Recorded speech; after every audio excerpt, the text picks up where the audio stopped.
surrender more. Always surrender more. Don't think. You got to catch this out. Now, it's easier for other people to catch this out in you. You see? They can see it better. They can, assuming they can read vibration and energy, they can sense when somebody's saying, yeah, there's only the self, and I don't exist anymore, and I'm just, they can smell something that doesn't smell right. It's like, I hear what you're saying, but like, I don't know, man. I don't know. There's some feeling like that. But the one that's doing it, there's nothing that exists, and I'm awake now, and I had my awakening in 2021, and ever since then I'm like awake. The one that's saying that, you can't smell your own breath type thing. That's what I'm trying to say. So this is a good reflection and introspection to look and see as often as you want. Are you harboring a feeling that like there's something there that's saying it got it? Because that is not true. If you surrendered that little thing that says it got it. You see? A real surrendered energy or state isn't going to say it got it. Maybe in rare circumstances, depending on who they're talking to, in some special situation, they may utter that somehow. But even then, it would be prefaced with some kind of a disclaimer to go with it. Like, I'm never done. But then, so the mind will hear that, and it'll say, yeah, I'm going to do that then. I'm awake, but you know, I can't really ever be totally awake, but I'm awake, you know what I mean? The mind, I made a video about that, the mind or the ego can imitate the pure self or learn the spiritual lingo. It's pretty easy, actually. If you have a natural intellectual aptitude and you can articulate things and you read stuff enough, the mind will assimilate it on a mental level and then be able to speak it. And you know what? On a mental level or verbal level, they may be able to speak it better than someone who's actually in a more awakened state. Because maybe the person that's in an awakened state is illiterate. Maybe they don't, or their mental body isn't so developed. Like Eckhart Tolle, for example, because people know him, his intellect's very developed. His mental body's very developed. Must have worked on that, you know. Those sanskaras carry over from previous lives, and some of us are just more mentally developed from the beginning. Some are more emotionally developed. Some of their body have really good body karma. So, you know, we all have our thing. You know, pros and cons, and good qualities and assets and limitations, and this is to play life. So, but by the way, Eckhart's cool. He's aware of that. He's surrendered, so his deeper self uses the intellect on his pure self's behalf. No, the pure self uses the intellect on its behalf. I don't sense ego in Eckhart. Eckhart's just cool. But I was just giving an example of somebody that has a more developed intellect, so that you can see what I'm saying. Somebody that doesn't have such a developed intellect, Muji, for example. I'm not getting into debates of who's more awake and who's a fraud and all that, but Muji obviously has some deep level of realization. You can't fake that state. Does he still have a little karma that comes up here and there? Yeah, maybe, I don't know, but I don't want to focus on that. But he's not educated, and he tells you he's not educated. There's people, you know, Naza Sargata, okay, I should have used him. He's not well learned. He worked in a shop selling cigarettes, basically, and other things. So, but yet, when this spirit wanted to speak, man, he was just spontaneous. It just flowed. I remember Yogananda didn't know English and too well, and he was coming to America on a boat, and he had a informal satsang either on the boat or once he got here, and he was saying words that he didn't even know what they meant. And then other people didn't know what they meant, and they even asked him. They're like, you said that word. I don't know. He says, no, it's for sure. Because they'd say, I don't know if that's a real word. It's an English word. He's like, no, it's a word. Check it. Divine Mother had me say it. It must be a word. We checked it. It was a word. So we don't know. If the consciousness wants to speak, it's going to speak, whether or not you have a developed intellect or not. But what makes these speeches so potent is if there's nobody there saying it. But see, people can say, yeah, there's nobody here saying it. It's just being said. But you got to smell it. There's a smell, though. So that's why you have to do introspection yourself and see, like, am I in a surrendered state? It's like your higher surrendered self's checking, though. It's not the mind that's checking. If the mind's checking, and seeing like, am I in a surrender state? the mind or ego is going to say, yeah, I'm like totally surrendered. I'm so surrendered that, like, what? What's the question? Am I surrendered? I don't even know what that means, because I'm so surrendered. All that I'm doing is dropping science, and I'm not even doing it because I'm so surrendered. Yeah, so check that.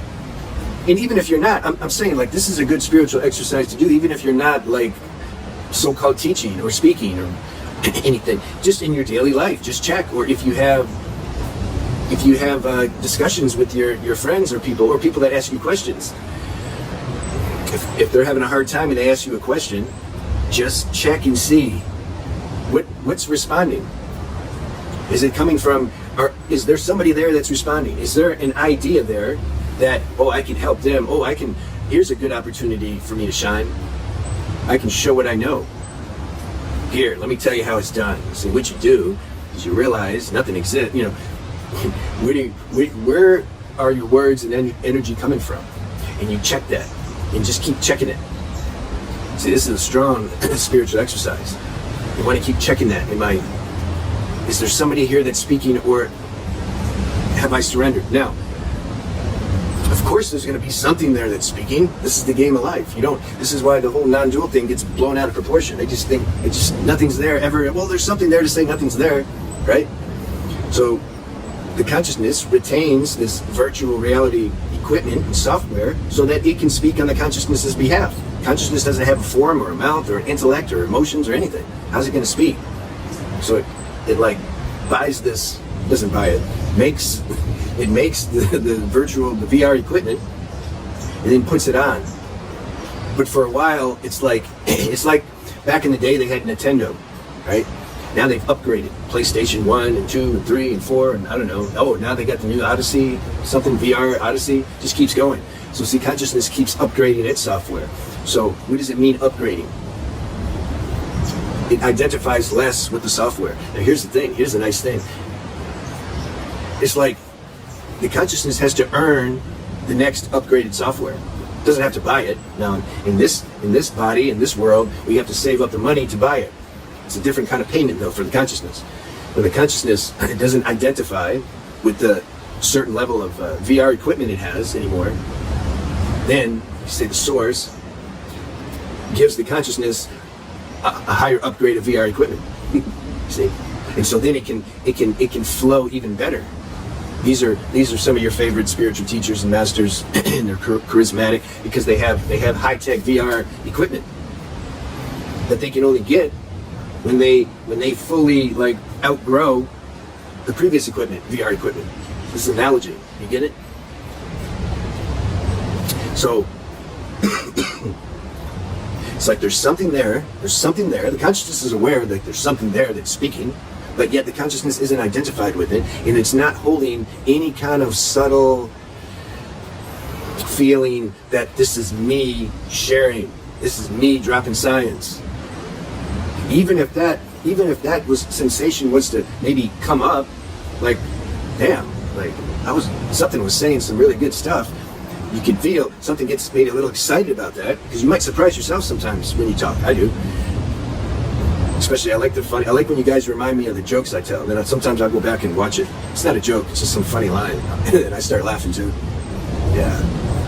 The consciousness might be aware. It might get excited, like, well, it's the emotional VR equipment that gets excited, and consciousness has to identify some level with this equipment, otherwise it would just dematerialize. So then that excitement about what it said might create for a moment a little bit of a tendency to identify with it and claim like, whoa, man, I was hitting it today.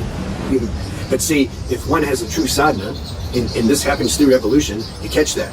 So then this is what it means, you can have your cake and eat it too. You catch that. First you catch like the excitement and the tendency to claim I said something that was really powerful and good. You're aware of that. And then you're aware of the tendency to identify with it. And then something relaxes more into your spaciousness and you don't identify with it. That's what it means, you can have your cake and eat it too. You enjoy that experience of saying something, but of saying something so-called profound. The mind labels it profound. The mental software labels it profound. First you have the physical body, right? You need the body to do anything. Then the emotion comes up. Oh, I said something profound. No, the feeling came up. I said something profound. Then the mental body takes that and then gives it a shape and says, I said something profound. So you're aware of these different levels of your self, human self, and the bodies. You're aware of that play, but yet you don't identify with it. But you enjoy it. That's fun, right? Well, I said something pretty profound, but you know you didn't really say it. But you enjoy the feeling of the sensation of the experience of something saying it. But you don't have the identity there. This stuff's hard to break down, you know, obviously. But I think I did a good job, right? Oh, I did a good job. Well, I feel good about that. Oh, is there a tendency to identify with it? No, not really. But if there was, I'd catch it. You can feel it. You can feel how the mind and ego wants to claim something. And then when I leave and if I start walking, there may be a subtle arrogance or narcissism when I pass people. Like, you should have heard what I just said. I don't say that, but there might be a feeling of that. So then you catch that.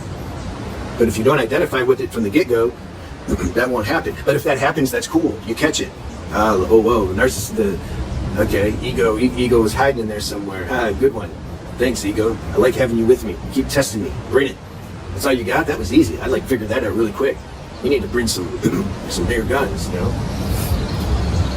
So this is the game of life. This is when you can start having fun with life. The surrender principle this is the master principle. I think I made a video saying that. But that's an evolutionary thing. How to keep surrendering. Like you can't learn that on paper. You can't like read a book how to surrender. Like you're reading a book how to. I don't know. Can you learn anything from a book? If you're reading a book, maybe if you're reading a book how to plant a flower or something. Okay, you buy the seed and put it and water it, and okay, you can't learn that.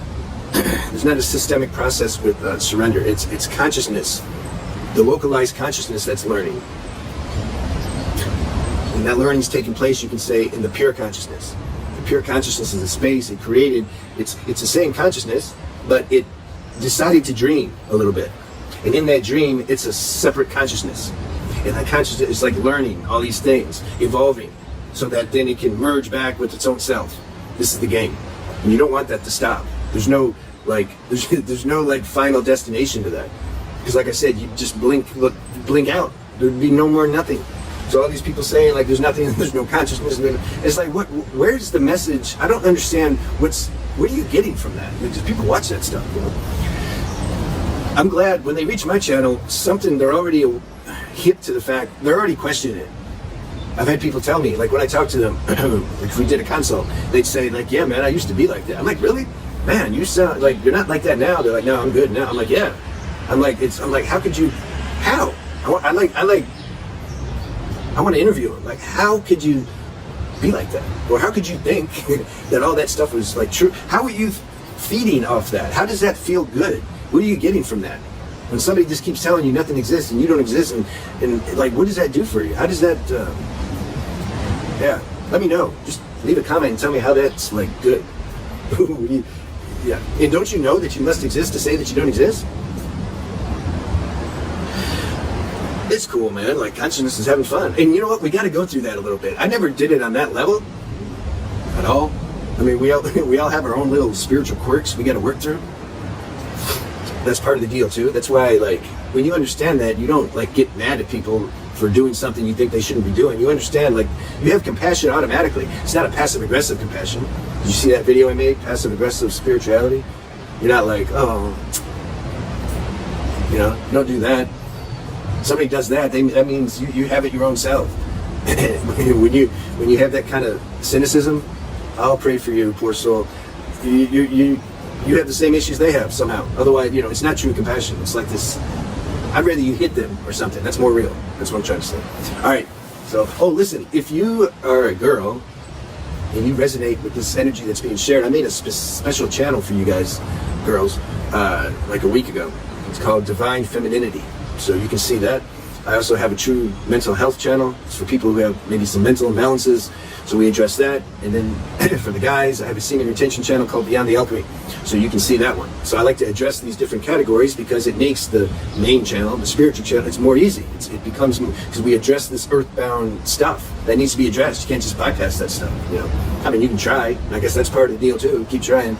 But We have to look at this human stuff, because there can be it can be hiding in there on subconscious level and preventing this surrender from happening. You see, because there's this identity with these issues that we're keeping in the subconscious. We don't know it, and we just don't look at it. But yet then we don't come in. There's not a real harmony that starts to flood us. We don't have this holisticness, you know, because those things are hiding in there. So it's good to just address it, not make it a big deal, but just look at it. It's all about looking, you know, self-inquiry. That's why I like that. You look at stuff. When you look at something and you put the light of your attention on it, comes out, the light burns it. Not so easy sometimes. It might come up again, but anyway, you got to start that process. You got to look at stuff that you might be carrying that you don't know, or maybe you do know, but you don't know how to let it go. And so anyway, that's why I made those channels. I'm starting to make longer videos. Can you see? We're at 1944. Let's go to 20 minutes just for points.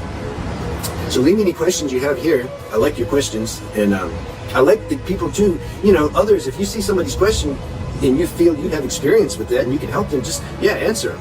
Like, this is your channel. This is not my channel. So do that. All right. Have a good day.